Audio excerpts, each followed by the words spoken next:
Thank you all very much for joining me. And I want to discuss today the extraordinary election that took place in Michigan yesterday. And let me begin by congratulating Will Lawrence, Donovan McKinney for their great congressional victories, and of course, Dr. Abdul El-Sayed for his victory in the Democratic Senate primary. Last night, in my view, in the so-called purple state of Michigan, a tectonic shift took place in American politics. That's what I believe. With an historic voter turnout, the largest voter turnout in Michigan primary history, the people of that state stood up to an unprecedented onslaught of billionaire money, close to $70 million in ads coming from super PACs like AIPAC and others. And despite that onslaught of money, they voted for a progressive candidate who has the guts to take on the oligarchs and fight for working people and for a sane and moral foreign policy. And let's be clear, what we saw in Michigan yesterday is absolutely consistent with what we have seen in election after election, in state after state, all across the country. We've seen it in Arizona, in New York, in New Jersey, in Ohio, Pennsylvania, California, Montana, Colorado, and elsewhere. The people of America want change. They want real change. They understand that status quo politics and status quo policies do not work for them, just for the billionaire class. And what the American people are saying from coast to coast is we want a government that represents all of us, not just the 1%. And let's also be very clear. The American people are sick and tired of Trumpism. There is a reason why his poll numbers are going down and down and down. Because they are disgusted with his authoritarianism, his contempt for the Constitution, his lies, his corruption, his narcissism, and his terrible and illegal wars. War in Iran, killing thousands of people, including 18 U.S. servicemen, massive economic turmoil all over the world. But here's the main point that I want to make today. As we go forward as progressives, it is not good enough to just be anti-Trump. Yeah, we got to lead the effort against this most dangerous president, but we have got to do more than that. We need a Democratic Party which is driven by grassroots activism, by working people, by young people, by people of color, and not a party dominated, as is the case now, by a small number of wealthy campaign contributors and their consultants. So what you're seeing now all over the country, really, in a very profound historical way, is a transformation of the Democratic Party from a top-down party to a party where ordinary people are making the decisions, selecting the candidates they want to represent them. So what does all of this mean for the immediate future? It means that we've got to do everything that we can to make sure that Democrats gain control over the House and the Senate in this November's election. We've got to put a check on Trumpism. But it is not good enough to just check Trumpism. We need an agenda that represents the needs of a struggling working class and that will improve the lives of ordinary Americans. So what does that mean? Let's be very specific about it.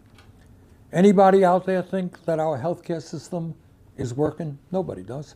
Everybody knows it's broken. Everybody knows it's wildly expensive. It's dysfunctional. Well, you know what we have got to do as progressives? When Democrats gain control of the House and Senate, we've got to demand that at the very top of that agenda is the reality that we are going to pass Medicare for all and guarantee health care to every man, woman, and child in this country. That's what we've got to do. But we've got to do more than that. at a time when we have more income and wealth inequality than we've ever had in the history of this country. I hope you all know this. You know, we all studied the Gilded Age. Remember that when in high school and in college? Rockefeller and Carnegie and Jay Gould and all those zillionaires, you know? What you got right now is far more unequal and extreme than existed during the Gilded Age. So what do? We got to tackle that income and wealth inequality, the power that the 1% have, by demanding, among other things, that billionaires and large corporations start paying their fair share of taxes. We're the richest country in the history of the world, but that doesn't mean anything if you got one guy, Mr. Musk, who owns more wealth than the bottom half of American households. All right? And then when we go forward and we pass legislation, we got to understand there are millions of people out there, maybe you, working for starvation wages. So what we've got to do is raise the federal minimum wage to a living wage, at least $20 an hour, maybe higher, and make it easier for workers to join unions. You want to join a union? You have the constitutional right, and your boss can't stop you. What else do we have to do? Well, just among other things, we got to end endless wars, you know? Never forget, please, that when I was a kid, the struggle was against the Vietnam War, which killed 59,000 Americans in the war, and more when they came back home, sleeping out on the streets of this country. All right? That war was based on a lie. Based on a lie. The war in Iraq, which I voted against when I was in Congress, based on a lie. The war in Iran, that Iran is going to have a nuclear weapon tomorrow and they're going to attack the United States, based on a lie.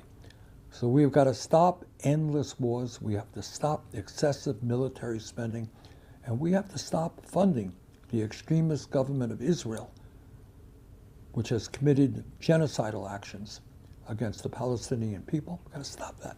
We're going to start investing in our people, in housing and education, in healthcare. What else does it mean? It means that we need an agenda which creates millions of good-paying union jobs by transforming our energy system away from fossil fuel. I don't have to explain to anybody. You're all reading about it, the heat waves existing in Europe, here in the United States, the drought, the forest fires. Guess what? The media may not talk about it. That's called climate change.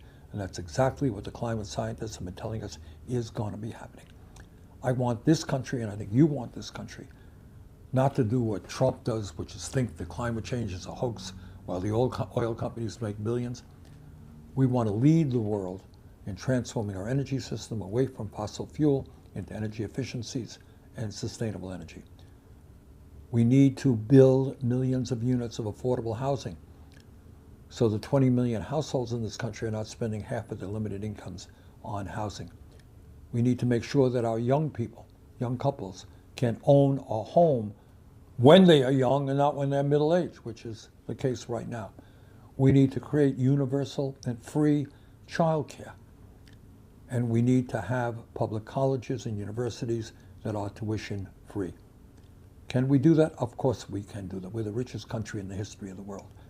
But what we need to do is tell the billionaire class they can't have it all. And there's another issue out there that Democrats are going to have to address when they gain power in the House and the Senate. That is this artificial intelligence, AI, and robotics. And that is a huge issue, which I don't have the time to get into at great length right now. But bottom line here is that this is the most transformational technology in the history of humanity. It can impact everybody in every way that you can imagine. And right now, those technologies, robotics, AI, are being pushed by the wealthiest people in the country, the Musk, Zuckerberg, Bezos, Ellison, these very, very wealthy guys. And let me tell you what you already know. They're not staying up nights worrying about you. They're pushing these technologies because they want to become even richer and more powerful. But we got to say, sorry, ain't the way it's going to be. We will determine how AI and robotics unfold. And it's going to unfold to benefit human beings, not just make the big tech oligarchs even richer. Last point that I would make is that unless we get a handle on this money and politics business, there's not much that we're going to be able to do. Mr. Musk, the wealthiest guy on earth, spent $270 million to elect Donald Trump. Other Republican billionaires put an enormous amount of money. There were billionaires in the Democratic Party, not quite as many as in the Republican Party.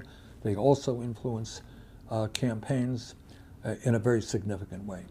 So we have got to get super PACs out of the political process. We've got to end Citizens United. We've got to move to public funding of elections. My dream, and I think your dream, is creating a vibrant democracy.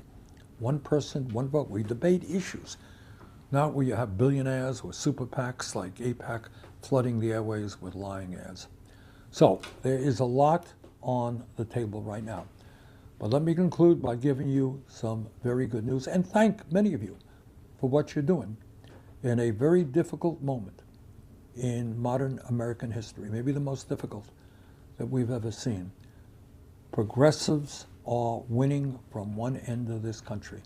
The views that we hold, the future that we want to see for this country is, I think, being accepted and embraced by more and more Americans. So we are making progress. Yesterday was an extraordinary victory for us with Abdul's win, with Donovan's win, with Will's win in Michigan. It's on, by the way, to Minnesota next week, where a very strong and good progressive candidate, Peggy Flanagan, is running for the U.S. Senate. So let's do what we can to get her elected. But thank you all very much for what you're doing. Let's go forward together. Thank you.